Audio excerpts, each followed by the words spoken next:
Hello everyone, welcome to a online solution. मैं हूं अशफाक। स्वागत आप सभी को मेरे चैनल पे। तो आज हम लोग प्रश्नावली 5.4 पढ़ने वाले हैं। समांतर श्रेणी चैप्टर का नाम है और एनसीईआरटी क्लास 10 का ये मैथ है। तो इससे पहले जो भी सवाल है मैं सभी को सवाल को बना करके आपके सामने पेश किया हूँ। नीचे डिस्क्रिप्शन में लिंक दिया हुआ, जाकर के वहाँ देख लीजिए अगर नहीं देखें तो, ठीक है। अब देखिए सवाल क्या बोलता है एक सीढ़ी के क्रमागत डंडे परस्पर 25 सेंटीमीटर की दूरी पर है। यानी कि एक सीढ़ी है और जो डंडा लगा हुआ है थोड़ा से क्रमागत डंडे 25 सेंटीमीटर की दूरी पर लगा हुआ, यानी कि यहाँ देखो एक डंडा 45 सेंटीमीटर की लंबाई वाला डंडा है, उससे नीचे छोटा हो गया डंडा, उससे नीचे छोटा हो गया। तो ये जो दूरी बन रहा है, ये जो डिस्टेंस बन रहा है, ये 25 सेंटीमीटर की दूरी पर सब डंडा इस तरह से ऐसे डंडा जो है लगा हुआ है, ठीक है। अब बोलता है डंडों की लंबाई एक समान रूप से घटती जाती है। यानी कि देख रहे हैं 45 है, हो सकता है 40 होगा, हो सकता है 35 होगा, घटते घटते 25 तक जाता है, ठीक है। तथा सबसे निचले डंडे की लंबाई 45 सेंटीमीटर, सबसे निचले देखो सबसे निचला डंडा है उसकी लंबाई कितनी 45 सेंटीमीटर है और सबसे ऊपर वाले डंडे की लंबाई कितना है 25 सेंटीमीटर है। तो वो यदि ऊपर और नीचे डंडे की लंबाई की दूरी, यानी कि ऊपर जो 25 सेंटीमीटर है और नीचे जो 45 सेंटीमीटर है, यहाँ से लेकर यहाँ तक क्या बोलता है डंडे के बीच की दूरी, यानी कि इस डंडा से लेकर इस डंडे की जो बीच की दूरी है वो कितना है 2.1/2 मीटर, यानी कि 5/2 मीटर है। तो बोलता डंडा को बनाने में कितने लकड़ी की आवश्यकता पड़ेगी, लकड़ी की कितनी लंबाई पड़ेगी। यानी कि हमको 45 सेंटीमीटर का जो डंडा है, हो सकता है इससे पहले 40 सेंटीमीटर हो सकता है इससे पहले 30 सेंटीमीटर हो, 35 हो, तो उनको सबको जोड़ के कितना डंडा की यानी कि आवश्यकता पड़ेगा, कितना लंबाई हमको डंडा लेना पड़ेगा, समझ रहे आप। तो बस इसी को हमको बनाना पड़ेगा। तो इसमें देखो पहले तो क्या करते हैं, इसको ईजी तरह से इसको सोल्व करते हैं। तो कहने का मतलब इसको जो निकालने के लिए बोल रहा है, ये एसएन निकालने बोल रहा, सम निकालने बोल रहा, डंडों की लंबाई का मतलब क्या निकालने बोल रहा, सम निकालने बोल रहा। अब हम इसको एपी में पहले अरेंज करते हैं। देखो एपी हमारा क्या हो जाएगा, सबसे पहला जो निचला डंडा है उसकी लंबाई 45 सेंटीमीटर है, लेकिन उसके आगे वाला डंडा की लंबाई कितना है हमको पता नहीं है, लेकिन इतना पता है जो आखिरी वाला डंडा है उसकी लंबाई कितनी है 25 सेंटीमीटर, जो आखिरी डंडा है। तो यहाँ पर लिख लेंगे 25 सेंटीमीटर, लिख लिए। अब देखो यहाँ पे जो एसएन का फार्मूला होता है, एसएन बराबर दो फार्मूला होता है, n/2 into 2a plus n-1 into D. तो एसएन का एक और फार्मूला होता है n/2 into a plus L, ठीक है, a प्लस एल। अब यहाँ पे देखो हमको पहले क्या निकालना पड़ेगा, अब हम एसएन निकालना चाहते हैं तो कौन फार्मूला अप्लाई करें। तो देखो यहाँ पे तो पहला a तो दे दिया है और ये आखिरी वाला दे दिया है कि आखिरी कितना है, यानी कि टीएन दे दिया जिसको एल बोलते हैं। तो एल दे दिया, ए दे दिया, और हमको डी नहीं पता डी कितना है। तो हम ये फार्मूला कैसे यूज कर सकते हैं, इस फार्मूला को यूज नहीं करेंगे, ठीक है। अब इस फार्मूला को यूज कर सकते हैं, लेकिन हमको एन निकालना पड़ेगा, डंडा है कितना, डंडा की लंबाई निकालने बोल रहा डंडे की कितनी लंबाई जरूरत पड़ेगी, यानी कि सारा डंडा की जो लंबाई आएगा 45 40 जो भी सब डंडा को जोड़ कर निकालना पड़ेगा, यानी कि ऐसे निकालना पड़ेगा। लेकिन डंडा कितना लगा वो हमको निकालना यहाँ पे पड़ेगा, पहले डंडा कितना पीस लगा। तो आपको पता है कि कुल डंडा की जो लंबाई यहाँ पे दिया हुआ है। अब देखिए एन कैसे निकालते हैं, अब इसका हम एन कैसे निकालेंगे। तो पहले एन निकालने से पहले एक फंडा मैं आपको समझा देता हूँ, इसको अगर आप समझ जाइएगा तो एन समझ जाइएगा कैसे निकालना है। तो देखो यहाँ से लेकर 25 से लेकर 45 तक जो टोटल लंबाई है, दूरी है, 25 से लेकर 45 तक टोटल कितना दूरी है 5/2 ये मीटर दूरी है, ठीक है। और कितना डंडा लग रहा पता नहीं, लेकिन दो डंडों के बीच की दूरी दे दिया 25 सेंटीमीटर। तो 5/2 को 5/2 को 25 से भाग कर देंगे तो क्या निकल जाएगा, डंडे की लंबाई निकल जाएगा, लेकिन डंडों की संख्या निकल जाएगा। लेकिन डंडा की संख्या निकालने के लिए देखो सबसे पहले यहाँ पे यूँ समझ लो, ये मान लो एक सीढ़ी है, ठीक है, और मान लो कि यहाँ पे एक डंडा, दो डंडा, तीन डंडा, 4 डंडा है, ठीक है, 4 डंडा है और हर डंडा के बीच के मान लो 2 सेंटीमीटर दूरी है, मान लेते हैं 2 सेंटीमीटर दूरी है। और हम बोल दें कि यहाँ से लेकर यहाँ तक देखो कितना हो गया, अब बोलेंगे यहाँ से तक कितना हो गया 2 2 4 2 6 हो गया।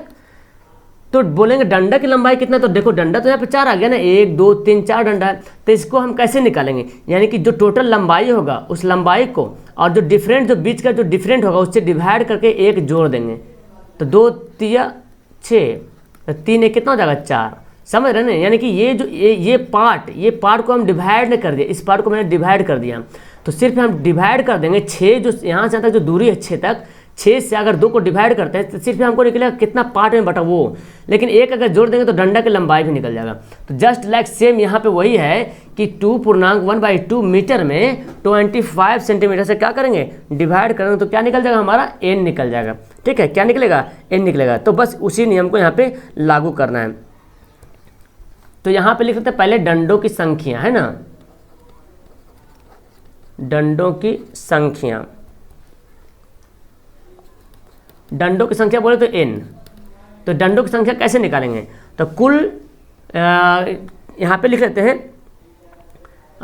2 डंडों के बीच की दूरी, है ना, जो शुरू वाला डंडा है, आखिरी वाला डंडा है, उसकी बीच की दूरी कितना है, 2.1/2। अभी बताया था मैं आपको कैसे बनाते हैं इसको, 2.1/2 ये दिया हुआ है। ठीक है, और इसको हम कितना भाग कर देंगे, 25 सेंटीमीटर से क्या कर देंगे, भाग कर देंगे, क्योंकि 25 के बीच में का डिफरेंट 25 है, और 1 जोड़ देंगे तब हमारा निकलेगा डंडों की संख्या, जैसे कि आपको यहाँ पे बताया हूँ। तो इसको तोड़िए, और ये पता है ये मीटर में है, ये मीटर में है, ये सेंटीमीटर में, तो होशियार से बनाना पड़ेगा। देखो 2 दूना 4 1 5/2 हो गया, तो मीटर में है ना, मीटर को सेंटीमीटर बनाने के लिए 100 से क्या करते हैं, गुणा करते हैं, और ये 25 तो यूं ही ऐसे रहेगा, काट दो, 50 दूना 100 हो जाएगा, कितना जाएगा, 50 को 50 से 5 से करो, 25 250/25 प्लस 1, तो 25 दहें के 250, तो 10 प्लस 1 कितना हो गया, 11। तब डंडों की संख्या कितना हो गया, हमको 11 पता चल गया। समझ रहे हैं डंडों की संख्या कैसे निकालें, यानी कि यहाँ जो टोटल लंबाई है उस लंबाई को, और जो डिफरेंट जो है एक डंडा के बीच की दूरी, 2 डंडा के बीच की दूरी कितना है उससे डिवाइड कर दिए, और डिवाइड करके 1 जोड़ें। अब 1 क्यों जोड़ें, तो इस एग्जांपल से समझो कि मान लो 2-2 सेंटीमीटर के बीच का डिफरेंट है, और टोटल यहाँ से यहाँ तक जो दूरी है 6 है, तो 6 को 2 से भाग करेंगे तो 3 आएगा, लेकिन डंडा तो यहाँ पे 4 है ना, तो 1 जोड़ देंगे यहाँ पे। तो उसी तरह से यहाँ के, तो n हमको पता चल गया 11। अब क्या निकालना, हमको टोटल निकालना पड़ेगा कि 45 वाला डंडा, और जो मान लें 40 वाला डंडा होगा, 35 वाला डंडा होगा, टोटल डंडा अगर वहाँ पे लगा देते हैं तो उसके जो है आपका कितना डंडा लंबाई कितना बनेगा, तो हमको इस फार्मूला को यूज करना पड़ेगा। ठीक, ये फार्मूला को यूज करना पड़ेगा। तो अब यहाँ पे लिख लेते हैं, इसलिए डंडों की कुल लंबाई यानी कि SN, है ना, SN निकालना पड़ेगा। SN का फार्मूला कौन बैठाएंगे, n/2 × a + l, ये फार्मूला बैठा देंगे। SN के मतलब क्या हो, S11, क्योंकि n हमारा क्या निकला, 11 निकला, 11 तक निकालना है, तो n/2 11/2।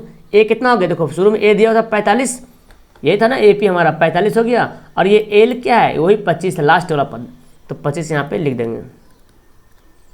अब देखो जी क्या बना, 11/2 इंटू 45 को 25 से जोड़ दो, तो 5 5 10 के 0 बाकी 1 4 2 8 1 9, काट दो, कितना जाएगा, 45 यहाँ से कट गया, तो 11 गुना 45 कितना हो गया, 11 गुना 45 हो गया।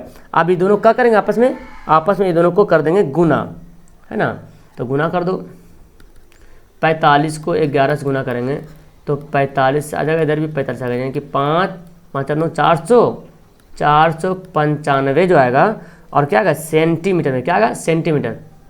अच्छा यहाँ जोड़ेंगे 5 5 10 4 2 6 7 होगा, 70 होगा, सॉरी, है ना, 5 5 10 के जो बाकी 1 4 2 6 1 7 70 होगा, तो ये आएगा आपका 35, है ना, 35 आएगा, और 35 में से 11 गुना करो तो 35 भी हो जाएगा, 35 हो जाएगा, कितना आ जाएगा, 5 5 दिन 8 385, क्या आ जाएगा, यहाँ पे लिखेंगे 385 सेंटीमीटर, और ये आपका क्या हो जाएगा, आंसर हो जाएगा। तो ये कहने का मतलब 385 सेंटीमीटर कौन आया, जैसे मान लीजिए 45 सेंटीमीटर का डंडा है, कोई डंडा होगा जो इससे कम होगा, 40 का होगा, कोई डंडा 30 का होगा, कोई 35 का होगा, तो टोटल डंडों की जो लंबाई जोड़ दी है, और जोड़ करके कितना निकाले, 300 क्या आया, 385 सेंटीमीटर टोटल डंडे की संख्या पड़ेगी, है ना। टोटल 300 हमको जो डंडा लगाना है 385 सेंटीमीटर की लंबाई की डंडा लेना पड़ेगा, जो काट के सीढ़ी पे हम अरेंज करेंगे। तो मैं उम्मीद करता हूँ कि आपको ये समझ में आ गया होगा, है ना। नहीं समझे तो एक बार फिर से बैक कर लेना, रिप्ले कर लेना, और देखना मैं आ जाएगा समझ में, ठीक है।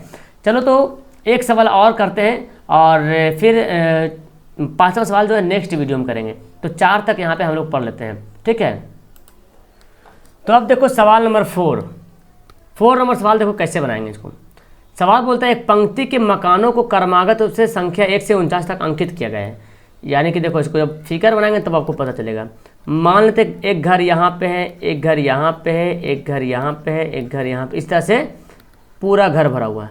और कहाँ तक है, 49 तक है। समझ रहे ना, यानी कि 1 घर, 2 घर, 3 घर, 4 घर, बोला क्रमागत रूप से, यानी कि एक लाइन से अरेंज किए हैं। अब अरेंज करते हुए कहाँ तक गया, 49 तक गया। समझ गए। दर्शाइए कि x का एक ऐसा कौन सा मान है, यानी कि यहाँ पे एक घर है जो कितना नंबर पे हमको पता नहीं है, इसको हम x मान लिए। बोल रहा ना, दर्शाइए कि x का एक ऐसा कौन सा मान है कि x से अंकित मकान, यानी कि एक मकान का अंकित किए x, उस मकान से पहले मकानों की संख्या का योग, यानी कि ये जो मकान है इससे पहले जो मकान है इस सभी संख्या का योग उसके बाद वाले मकानों की संख्या का योग के बराबर है। यानी कि जो एक घर है बीच में उसका नाम हम रख दिए x नाम का एक घर है, ठीक है। अब x नाम का एक घर है, उसके पहले जितना सारा घर है उन सभी संख्या का जोड़, सभी घर का जोड़, और इसके बाद जितना घर है सभी संख्या का जोड़ के जो है आपस में क्या है, दोनों जो है बराबर वाला संख्या, ये संख्या आएगा जो बीच वाला घर है उतना नंबर वाला। तो अब हमको देखिए सबसे पहले ये पता करना पड़ेगा कि देख रहे हैं यहाँ पे पहला घर, दूसरा घर, तीसरा घर, यानी कि एक एक बढ़ते जा रहा है। अगर इधर से हम चले इधर 4 से 3, 3 से 2 तक क्या हो रहा है, एक एक घटते जा रहा है। तो आप बताइए कि x के जस्ट पहले वाला घर कौन सा होगा। तो आप बोलेंगे सर x से -1, चूंकि एक एक घट रहा है। देखो 4 के पहले क्या है, 3 है, 4 - 1 3, 3 के पहले क्या है, 2 घर है, तो 2 में से 1 है 2, 2 से पहले क्या है, 1 घर है, तो 2 में से 1 गया 1। तो इस तरह x के पहले कौन सा घर होगा, तो x के पहले कौन सा घर होगा, x से -1 एक घर होगा। अब x के अगर बाद वाला घर निकालना चाहें तो क्या होगा, x से +1, समझ रहे, x से +1। अब यहाँ से ये घर पूरा इसका योग और इसका योग, ये टोटल घर का योग जो आपस में बराबर है, क्या बोलता है, x से अंकित मकान से पहले मकानों की संख्या, यानी कि ये जो मकान है इसके पहले मकानों की संख्या का योग उसके ये जो है उसके बाद वाले मकानों की संख्या योग के बराबर, यानी कि दोनों का जोड़ जो है इसके बराबर है। तो बोलता है ये जो x वाला मकान उसका कितना नंबर पे क्या मान है, उसका वैल्यू क्या है, वो आपको बताना पड़ेगा। तो आप देखो इसका मतलब ये क्या है, ये यहाँ से यहाँ तक क्या है, अलग है, और यहाँ से यहाँ तक जो ये क्या है, अलग है ना। तो आप एक तो हमारा एक एपी बन जाएगा यहाँ से यहाँ तक, है ना। एक तो हमारा यहाँ से यहाँ तक एक एपी बनेगा और एक यहाँ से यहाँ तक एक एपी बनेगा। तो देखो ये जो आपका दे रहा है शुरू में तो ये तो पता चल रहा है इस एपी का ए हो गया, और ये आपका ए है तो ये अंतिम पद क्या है, x - 1 है, क्योंकि यही बोल रहा अंतिम पद हमारा x - 1 है। फिर अगर इस एपी को लेते हैं तो x + 1 हमारा a बन जाएगा और 49 क्या बन जाएगा, अंतिम पद बन जाएगा। 49 क्या बनेगा, अंतिम पद बनेगा। समझ में आ रहा, यानी कि यहाँ से यहाँ तक जो दूरी है, ये जो यहाँ से यहाँ तक जो मकान है, तो इन मकानों को अगर समांतर श्रेणी क्रम में अगर अरेंज करें तो हमारा ये 1a बनेगा और n क्या बनेगा, सॉरी अंतिम पद क्या बनेगा, x - 1 बनेगा, जिसको l बोलते हैं, और x को छोड़ देते हैं। और यहाँ से तक अगर मकान देखते हैं तो हमारे a बनेगा x + 1 और अंतिम पद क्या बनेगा, अंतिम मकान 49 बचेगा। समझ रहे हैं, तो हमको वही निकालना है और दोनों को क्या कर देंगे, बराबर कर देंगे। तो हम यहाँ पे निकालते हैं। देखो ऐसा काम करते हैं कि जैसे सवाल बोलता है प्रश्न में उसी तरह लिखते हैं, जैसे प्रश्न बोलता है उसी तरह लिखते हैं। तो यहाँ पे लिखते हैं प्रश्न से, प्रश्न में क्या बोलता है, एक अंकित मकान से पहले मकानों की संख्या का योग। तो हम भी लिखते हैं यहाँ पे, है ना, क्या लिखते हैं, एक से मकान लिखते, सॉरी मकान, एक मिनट इसको मिटा दो हमको पहले। देखो क्या बोलता है कि हाँ, सबसे पहले क्या करेंगे, यहाँ पे लिखना पड़ेगा प्रश्न से, जो प्रश्न जिससे बोलेगा उससे बनाएंगे, ठीक है, प्रश्न से। तो प्रश्न बोलता है मकान जो है यहाँ से यहाँ तक, यहाँ से यहाँ तक, एक से मकान से ठीक पहले वाला जो मकान है वहाँ तक योग, यानी कि मकान एक से x - 1, ये यहाँ पे माइनस ने से लिखे, ठीक है, चलो यहाँ पे लिख देते हैं, एक से x - 1 तक का योग। समझ रहे हैं, यानी कि मकान एक से लेकर x - 1 तक जितना मकान उन सभी का योग बराबर बोलता है जो उसके बाद वाले मकानों का योग, यानी कि मकान x + 1 से 49 तक का योग, ये बोलता है, ठीक है, ये बोलता है। अब बोलता है दोनों आपस में क्या है, बराबर है। तो यही आपको समझना है, इसको समझ आएगा तो आराम से बनाना आ जाएगा, इसको ध्यान से समझिए आप, ठीक है। तो ये सवाल जैसे बोलता है उसलिए मकान बोलता है ये जो हमारे x वाला मकान, इससे पहले जो भी मकान इसका योग और इसके बाद वाला जो भी मकान, दोनों का योग क्या आपस में बराबर है। तो वही लिखे मकान एक से x - 1 तक का योग बराबर है मकान x से +1, ये बोलता क्या x + 1 है, हमारे x + 1 से 49 तक का योग। अब लिख लिए। अब यहाँ पे योग वाला फॉर्मूला आपको पता है क्या होता है, एस एन बराबर होता है ना n/2 इंटू ए प्लस एल, यही लगा क्योंकि एल हमारा क्या, देखो इसमें हमारा ए है, इस जो 1 से लेकर x-1 तक ये हमारा 1a है, x-1 हमारा l बनता है, अंतिम पद यहाँ पे है। और इससे अगर श्रेणी में देखें तो x+1 हमारा a बनता है, 49 क्या बनता है, l बनता है। तो इसको बनाएंगे। अब यहाँ तक क्या निकालेंगे, हमको l निकालना पड़ेगा। कैसे लिखेंगे हम इसको कैसे लिखेंगे, इसको जब लिखना होगा तो ईजी तरीके से हम लिखते हैं। अब देखो क्या करना पड़ेगा, अगर हम पूरा मकान, ये पूरा मकान जो देख रहे हैं, हमको अगर ये निकालना है, ये मकान कितना है, ठीक है, तो पूरा मकान में यहाँ तक के मकान को घटा देंगे, है ना, तो ये निकल जाएगा, निकलेगा कि नहीं निकलेगा, है ना। तो अब वही हमको यहाँ पे लिखना पड़ेगा, इसी बात को अब हमको यहाँ पे लिखना पड़ेगा। तो सबसे पहले ये लिख लेते हैं एस x-1, देखो ये x-1 लगा हुआ यहाँ तक, जो अंतिम पद जो दिया हुआ है यहाँ तक का योग, ये जो दिया हुआ अंतिम पद, पहला मकान, दूसरा मकान, तीसरा मकान, तो x-1 मकान, तो हमारा n हो गया। तो यहाँ तक का योग निकालेंगे हम शुरू से यहाँ तक, ओके। और ये बराबर तो बराबर दे देंगे, फिर मकान x+1 के 49 पद तक का योग। अब इसको कैसे निकालेंगे, हमको यहाँ से तक का योग निकालना, तो कैसे निकालेंगे, हम पूरा मकान में, यानी कि जो यहाँ से यहाँ तक जो मकान है, इस पूरा मकान में यहाँ तक वाला मकान, एक से लेकर x तक वाला मकान को घटा देंगे, तो हमारा क्या निकलेगा, ये निकलेगा। तब यहाँ पे हम क्या लिख सकते हैं, हम यहाँ पे लिख सकते हैं S49, चूँकि कहाँ तक हो गया, यहाँ से लेकर यहाँ तक हो गया x49। इसमें से क्या करेंगे, अब घटा देंगे, किसको घटाएंगे, SX, देखो यहाँ तक, समझ रहे बात को मेरा, यानी कि 49 तक का मकान का योग में से x तक का मकान का योग क्या करेंगे, घटा देंगे, तो हमारा क्या बचेगा, जाहिर सी बात ये बचेगा, है ना। अब इसको जब इतना करने जान गए आप, तो अब इसको आराम से यहीं से फिर आपको बनाने के लिए शुरू करना है। अब देखो यहाँ पे ये हम फार्मूला बैठाएंगे SN वाला, तो यहाँ पे क्या n/2 होता है, तो n हमारा कितना है, x-1/2 इंटू a प्लस। अब देखो अच्छा से देखो यहाँ पे, एक मिनट, इसको आराम से समझना पड़ेगा, हड़बड़ाना नहीं, ठीक है। अब देखो यहाँ पे क्या है, इस समीकरण को बना रहे हैं x-1 तक, यानी कि यहाँ तक, तो यहाँ में a कितना है, 1 है, प्लस l कितना है, l आपको कितना है, x-1, ये है ना x-1 हो गया, ठीक हो गया, बराबर देते हैं।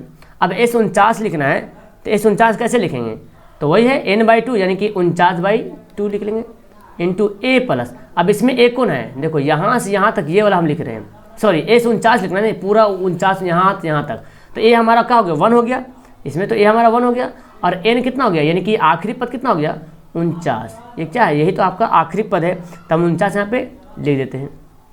और ये हमारा SX है, इसको भी हम लोग लिखेंगे, तो इसको कैसे लिखेंगे, यहाँ पे माइनस देंगे, और XX मतलब x/2, यानी कि n हमारा यहाँ पे है n/2, और a। अब देखो यहाँ से यहाँ तक, ये जो देख रहे हैं, मेरा जो पेन दिख रहा है आपको, यहाँ से यहाँ तक, तो इसमें 1a क्या है, हमारा 1 है ना, a हमारा 1 है, और यहाँ पे अंतिम पद क्या है, x, वही हमारा x लिखाएगा।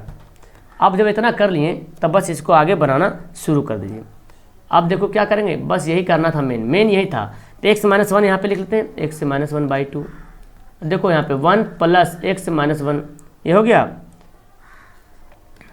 ये तो क्या होगा 49/2 लिख देते हैं ऐसे ही, ये आपका क्या होगा, गुना 50 हो जाएगा, 49 से जोड़ेंगे तो 50 हो जाएगा, ये माइनस, देखो x/2 को 1 से गुना करो तो क्या होगा, x/2 हो जाएगा, प्लस माइनस x/2 को x से गुना करेंगे तो क्या होगा, x/2/2 हो जाएगा, है ना, x से गुना करें x²/2 हो जाएगा। यहाँ तक समझ गए, यहाँ तक समझ गए हैं तो आप और भी आराम से समझ जाइएगा। देखो यहाँ पे 1 क्या हो गया, कट गया, यहाँ पे क्या लिखेंगे, x² नहीं x है ना, तो ठीक है। अब ये जो हमारा x-1 है, इसको x से गुना करते हैं, x से, तो x को x से गुना करेंगे तो क्या बन जाएगा, x² बन जाएगा, और प्लस माइनस x को 1 से करेंगे तो क्या होगा, x होगा /2।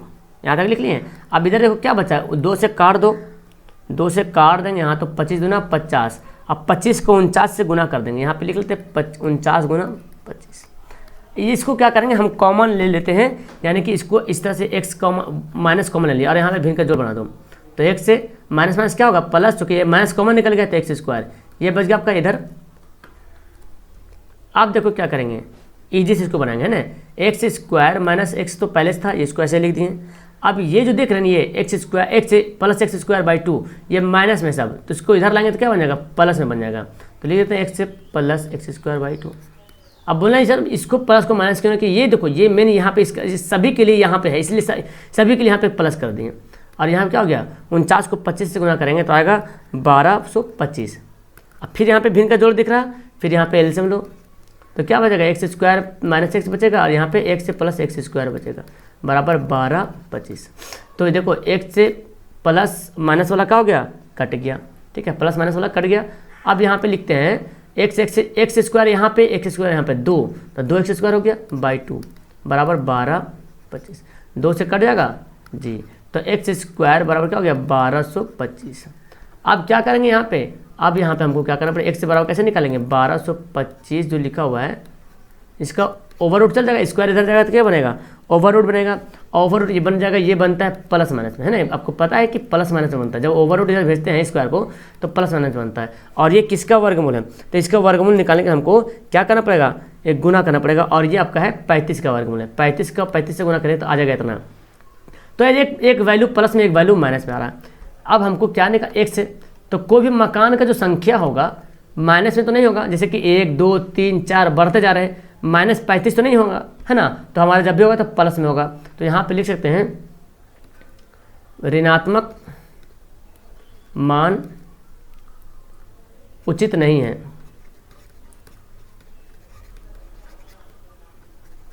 अतः एक से बराबर क्या होगा 35 प्लस वाला, और सॉरी प्लस वाला, और ये आपका क्या हो जाएगा, आंसर हो जाएगा। समझ गए कैसे बनाए इसको, तो बहुत ही इजी तरीके से इसको बनाया गया है। तो याद रखना ये कैसे बनाएं, तो ये बहुत इजी सा फंडा है, बस इस फंडा को आपको समझना पड़ेगा। मैं चाहता हूँ ना कि एक बार और इस फंडा को हल्का से दिखा दूँ आपको। देखो पहले इसको मिटा लेते हैं, क्या क्या मिट जाओ, पहले मिट जाओ, मिटो, नहीं मिट रहा, अच्छा ये देखो, इसको देखो थोड़ा सा एक समझ लो, थोड़ा सा ये देखो, एक घर हमारा यहाँ पे बोलता है, एक घर हमारा यहाँ पे, एक घर है हमारा है, इस तरह से घर बढ़ते बढ़ते जाता है और यहाँ तक जाता है। और ये पहले आखिरी 49 तक घर है, ये पहला घर है, दूसरा घर है, तीसरा घर है। अब बीच में बोलते हैं एक घर है बीच में, जो कितना नंबर वाला घर है हमको पता नहीं, लेकिन इधर वाला जो नंबर है इसके पहले वाला जो घर है ना, उन सभी घर का योग और इसके बाद वाला जो घर है इन सभी घर का योग दोनों आपस में बराबर है। तो इसके पहले वाला ये जो x है, इस x के पहले वाला घर क्या होगा, x माइनस 1 होगा, और x के बाद वाला घर क्या होगा, x प्लस 1 होगा। समझ रहे हैं। अब यहाँ से तक एक समांतर श्रेणी दिख रहा, तब यहाँ से तक समांतर श्रेणी निकाल लेंगे, और फिर यहाँ से तक समांतर श्रेणी। तो इसका तो हम योग निकाल लेंगे, आराम से जान रहे हैं, लेकिन इसका योग कैसे निकालेंगे, तो यहाँ से यहाँ तक का पहले योग निकालेंगे, और उस योग में यहाँ से लेकर यहाँ तक जो ये जो देख रहे हैं घटा देंगे, तो क्या बनेगा, ये बनेगा। इसी फंडों को यहाँ पे अप्लाई किया गया है। चलो, तो फिलहाल मेरे ख्याल से आपको समझ में आ गया होगा। क्वेश्चन तो कुछ थोड़ा सा था, बट इसको फिर से दोबारा बनाना समझ में आ जाएगा ईजी तरीके से, ठीक है। चलो फिलहाल मिलता हूँ मैं आपको नेक्स्ट वीडियो में। That's all, thank you everyone.